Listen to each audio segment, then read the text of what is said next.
All right, good morning, good afternoon, good evening. In today's video, I'm going to talk about the future of interest rates. Now, I got to warn you, things have changed with the outlook on where interest rates are headed in 2024 and beyond. So I've got a really cool CME Fed Watch tool that I'm going to go through with you, the viewer, talk about it, the probabilities of a Fed rate cut on the May meeting, the June meeting, the July meeting. The cool part is you can even look at December's meeting and say, how good of a chance is there that there's one cut by December? How good of a chance is there that there's 2 cuts, 3 cuts, 5 cuts? All of it with this CME Rate Watch tool. More importantly, in today's video, I'm going to talk about what you as a buyer do with this information. Knowing that rates are going to be higher for longer is one thing. Strategies that will work to counteract this or to help you as a buyer are the most important thing, right? It is what it is. This is the reality. Rates are going to be higher for longer. But what you can do about it, what you should do about it, is what I'm hoping to provide some clarity on. So, as always, this is live.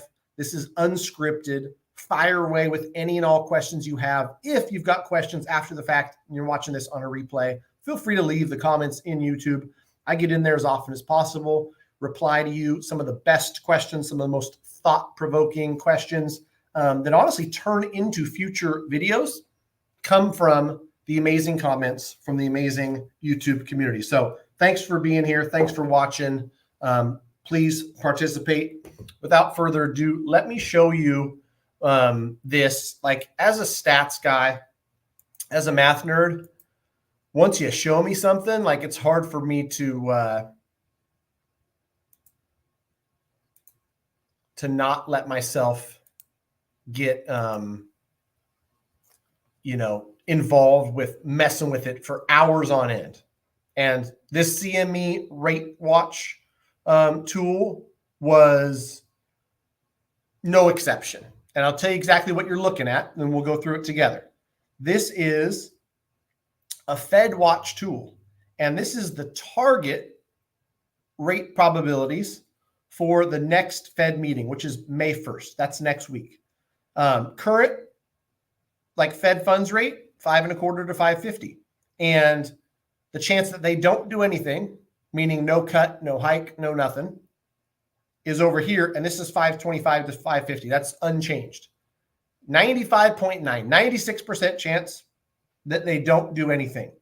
There's a 4% shot that they cut by 25 basis points, which would leave the Fed funds rate here, 500 to 5.25. Now, follow-up question, you might ask, why do I care what the Fed is doing? The Fed funds rate is the rate they're lending money to each other.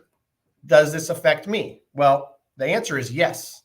It affects you because, while not directly correlated, mortgage interest rates are going to follow the Fed's policy and what they do. The Fed starts cutting, the Fed starts easing monetary policy, mortgage interest rates will come down. When the Fed cuts interest rate, your credit card, when the Fed cuts the Fed funds rate, credit card interest rate comes down. Home equity line of credit rates come down. Car loan rates come down. All of that stuff is affected by what the Fed is doing. So I think it's pretty darn cool to look at this. And not only does it show you the probability of no change, change down 25 basis points, but if you can't read that fine print down there, it tells you what it was a week ago, and then it tells you what it was a month ago. And now this is pretty telling that a month ago, there was a 12.5% chance that the Fed was going to cut once. And there was an 87% chance that they were going to leave it alone. So the closer we get, the more data we get, the more we hear from the Fed, the more we lean towards the Fed likely not going to do any cutting. Higher for longer has been what we've been hearing. We can go to June, and there's a 1 in 200 shot, a 0.5% chance that they cut it twice. And this would, need to be either a quarter or no cut and then a 50 basis point cut in June. Very, very slim. The chance that we get one cut over the next two meetings is 16%, and then no cut, stay the same, is still the overwhelming favorite. The farther we go out, as you can imagine, the more likely it is that the Fed has done something, and it gets into September before the betting favorite becomes at least one cut. And that's exactly what it is, just one cut by September 18th, 2024 Fed meeting. And so I don't want to spend an hour on this, but I think it's pretty darn cool as a math nerd. Let me know what you think about it. I'll go to December, and it's interesting to see that, the favorite here is that we're down in the 475 to 500 range, which means we've had two rate cuts in 2024. Now, two rate cuts is a lot less than we thought we were going to get just a few short months ago. And even if we look back at this 1 month, we can see that, the favorite was three rate cuts just one short month ago on the 22nd of March, 2024, 33% shot. And there was a 30% shot that there was going to be four cuts. So 4 cuts was betting favorite number 2. 3 cuts was the betting favorite. And then only 2 cuts was 18%. Now we go to today. The betting favorite is 2 cuts. It's more likely that we get only 1 than we get more than 2. Interesting, right? At least I think it is. So with seeing this, what I get out of it as somebody who follows, tracks, and cares about mortgage interest rates is rates are going to be higher for longer. And so those buyers that are in the market who might be in a position where they want to buy, they can afford to buy, they're qualified to buy. It's not comfortable to have a $4,400 payment, but they qualify for it. So what do? I'll show you exactly what one of my great real estate agent partners has done. She's got a seller who's got a beautiful listing at $669,000, realizing that buyers are in a position where affordability is the thing. This seller has agreed to do what is really, really common by builders, not so common by your average seller, but I think more sellers should do it. I think this is genius. Offer a seller incentive to do a temporary buy down for the buyer.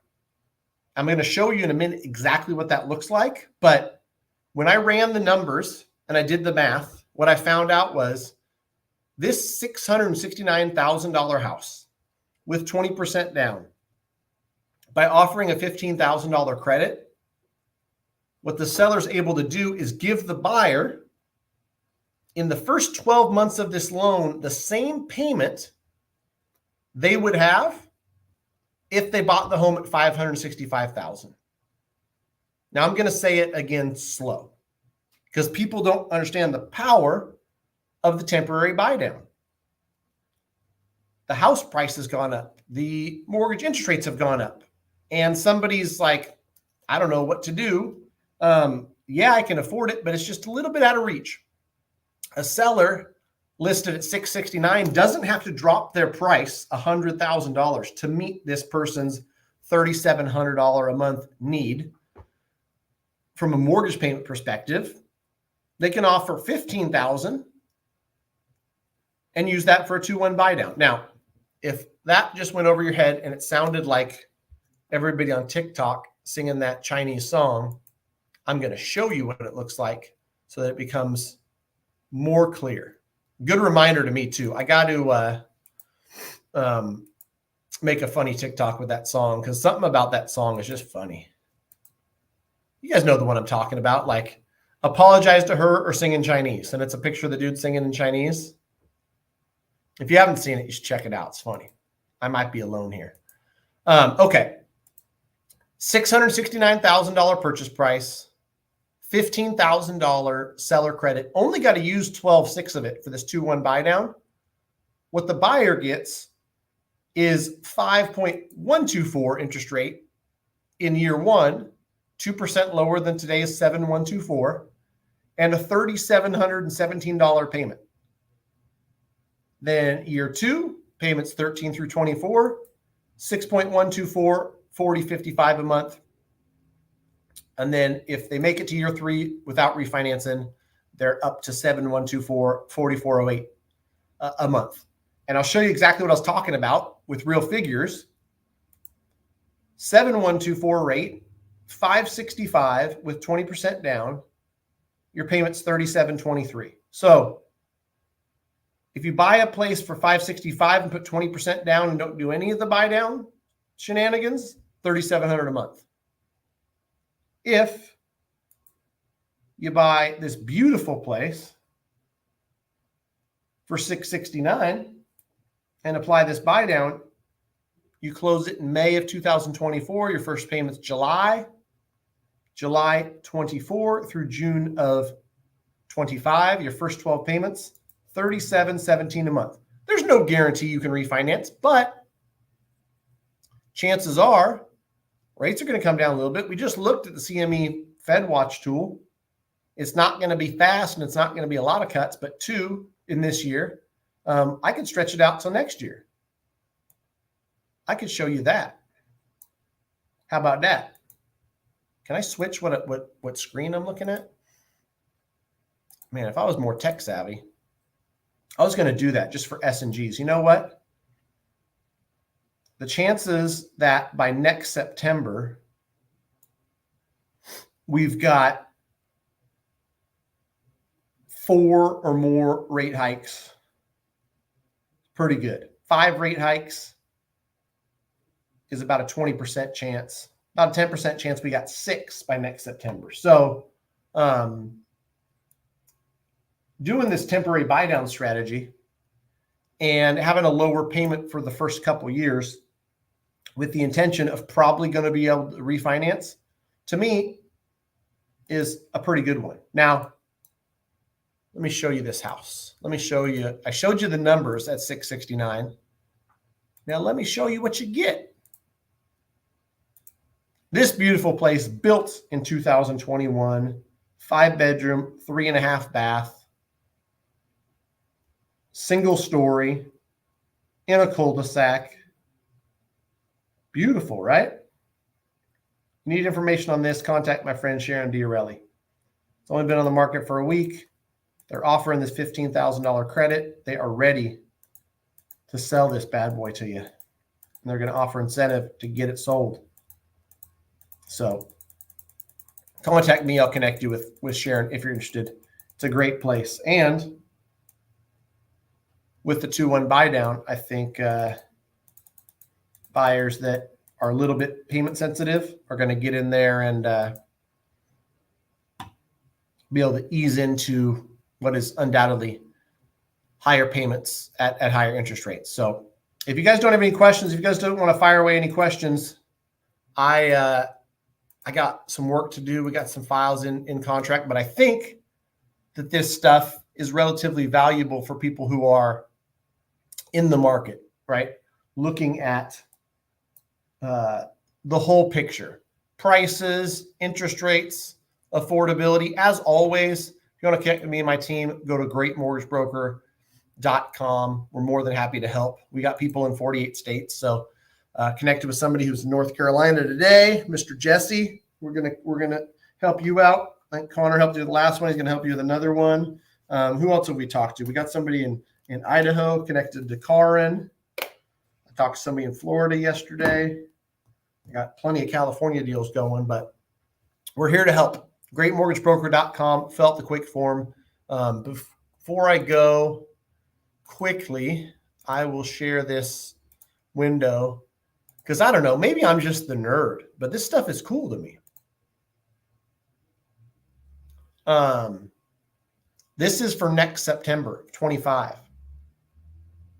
One rate cut, 4.4%. Two rate cuts, 12.8. Three, 22.1. Four, 24.9. Five, 19.3. Six, 10.5. So, the heavy favorites are 3, 4, or 5. 3, 4, or 5 rate cuts by September of 2025. Not the steep decline in the Fed funds rate and or mortgage interest rates, but they coming down. BuzzTune, thanks for joining, man. I appreciate you. Appreciate the support. Yeah, and that's the levers that are available, like you said, because payment is important to people, and there's going to be some sellers that want to move, and they want to move relatively quickly.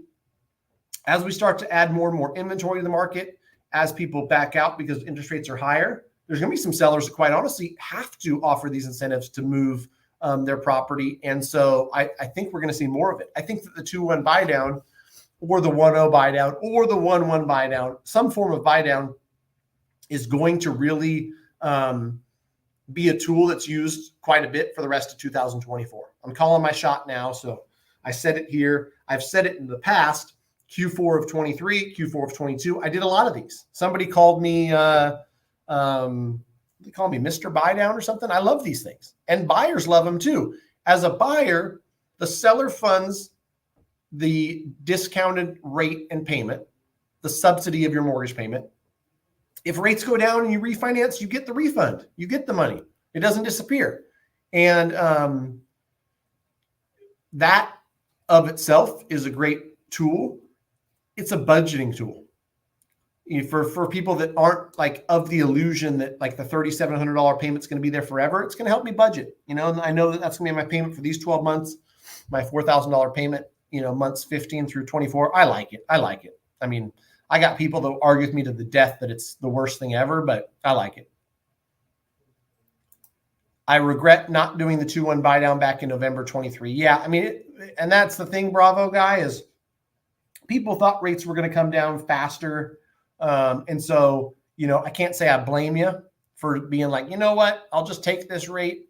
I will refinance middle of 24 when rates are lower. I thought they're going to be lower. You thought they were going to be lower. A lot of people did. But knowing everything we know now, I think that at least considering the buy down and looking at it is a good idea for most buyers. And, you might have to wait a little bit longer, but lower rates will come, be it 25, sometime next year. Even if you had to wait till 26, wouldn't be the worst thing in the world. Matt, am I understanding you correctly? Are you thinking there'll be more rate hikes? No. Did I say cuts? I hope I said cuts, because there's nowhere that there's rate hikes forecasted. Let me see. Yeah, they don't have it in this model. Although I will say, actually, you know what? It was in one of these models. There was like a 0.1% chance or a 1 in 1,000 chance that there was a rate hike.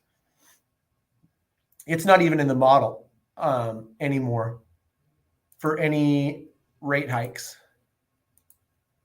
I'll go to September of 25. Nope.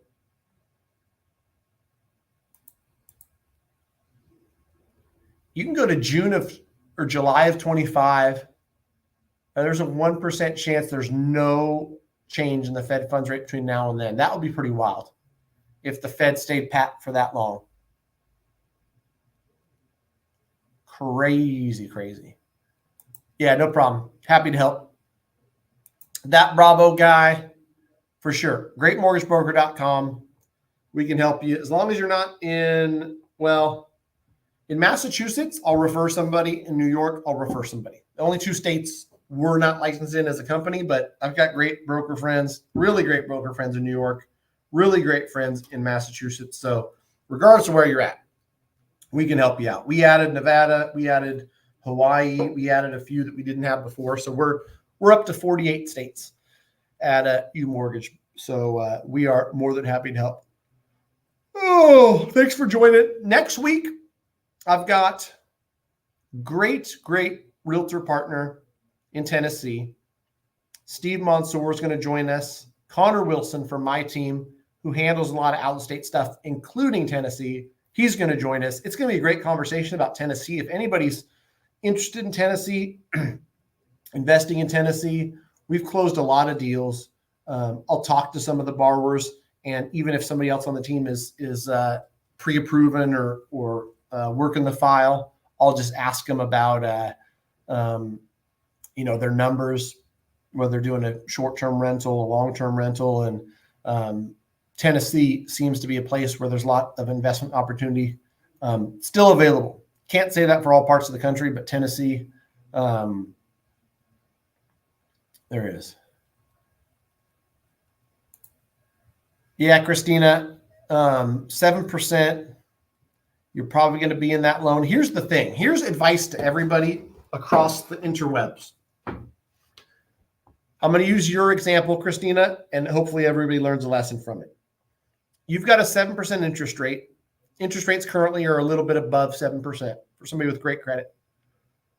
There's going to be endless opportunities between now and next year where someone's going to pitch you a 6.25, a 5.99. Let me refinance you. It'll save you $320 per month. The thing you need to think about, and the reason why you need to talk to somebody who you like and trust, is that I could offer you a 6.25 right now. Depending on your loan size, if you weren't paying attention, or if I had bad intentions, I could say, listen, you're going to save $300 a month. Like, this makes sense. Let's do it. The problem is you have to do a break-even analysis. If the 6.25 costs you $11,000 plus title fees, plus other fees, and so we're talking $14,000 to refinance your loan, it's going to take a lot of months of saving $320 a month. Where the heck is my calculator? Oh, here we go. I couldn't find my calculator. 14,000, is that the number I said? Divided by 320. It's going to take you almost 4 years to break even. 320 would probably be an overestimate too. If you went from 7 to 6.25, unless you got a big loan size, you're probably saving less than that. Probably saving $200 or $150. And so in that case, 7-year break even, 8-year break even. Don't do it. There's going to be a time where you can get a 5.99% or a 6.25 with a much smaller cost. With that much smaller cost, you'll have somebody, hopefully, you reach out to us at greatmortgagebroker.com that says, okay, we can get you the 5.99. It's a $1,785 cost. A couple small other fees from title, this fee and that fee. So, you got a $4,000 true cost of this refinance, but at 5.99, we're going to save you $280. Now, you take the $4,000 cost, you divide it by 280. So you're going to break even in 14 months. That's something I'd personally do. And so that's going to be the time where you pull the trigger and refinance. A lot of questions I get too is, well, if rates are trending down and I get that 5.99, why don't I just wait until it's 5.5 or wait until it's 5.25? If you can get something like that breaks even in 14 months, refinance it, because there's no guarantee if or when it'll go down to 5.25. If it does, then do like a lot of my clients did in 2020 and 21, refinance twice. Because let's say you refinance at 5.99, you're saving $280 a month. We've done the break-even analysis, it's going to break even in 14 months, but 11 months later, you have an opportunity to refinance at 5.125. And that 5.125 saves you another $275 a month. And it costs you $3,700 in total costs. Do it again. And then set it and forget it, right? There's no harm. And there's the only rule with refinance, you can't refinance twice within a 6-month period. Now, you don't want to pay $4,400 this time, $3,700 this time, even though it's baked in, it's still real cost. You don't want to do that over and over again, but you also don't want to wait yourself out of an opportunity. Plenty of people. Oh my gosh. I wish I had this guy's number. I'd call him. I'd be like, we still waiting for 2.5? I think he was trying to get a 20-year loan and he was waiting for 2.5% at no cost. And literally, like, I could offer him 2.599 or 2.625. The dude had like a 4.5. Never refinanced. I must have talked to this guy in 20, 21, and 22. And then now the ship has sailed. It's out the port, man. You done. Sorry, Abdul. I didn't mean to call you out by name, man, but you waited too long. I tried to help, man. I tried. All right. That's about that. Good advice. Thanks, Matt. Good knowledge. Rest assured, when there's the refinance boom is happening, I'll be on here spitting all the game to people because I think it's relatively easy. I refinanced a couple $100 million in loans in 20 and 21. So I've done a lot of these break-even analysis. I think that I've got a pretty good handle on, hey, if this makes sense to me and I would personally do this, this is something I'd recommend for you.